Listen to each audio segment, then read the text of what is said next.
quello che noi siamo allibiti non è tanto sul fatto che dobbiamo fare questo referendum, ma è dalla non risposta dello Stato, perché se lo Stato negli anni passati avesse risposto positivamente all'articolo 5 della Costituzione, dove si parla di autonomie, al nuovo titolo quinto, riformato nel 2001, dove c'è il 116 del 17, non c'era bisogno di fare il referendum. Oggi invece ci troviamo di fronte alla necessità di fare un referendum perché a livello centrale non si applica la Costituzione, è molto semplice. Votare sì al referendum del 22 ottobre è necessario secondo l'Unione regionale delle Camere di Commercio, che prende ufficialmente posizione dopo anni di studi scientifici sui costi della mancanza di autonomia per il nostro territorio. Siamo stati i primi a calcolare il residuo fiscale utilizzando i dati forniti dai ministeri, ricorda il segretario generale Gianangelo Bellati.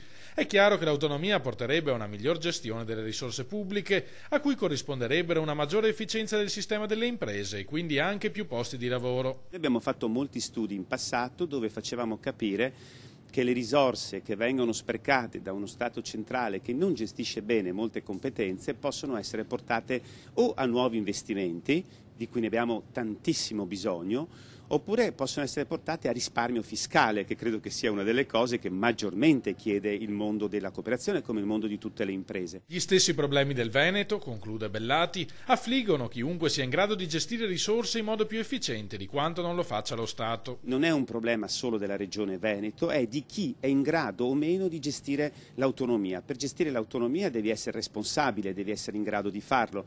Sicuramente lo vediamo nel settore della sanità, il Veneto è un esempio in senso positivo di questa capacità di gestire in proprio delle competenze importanti.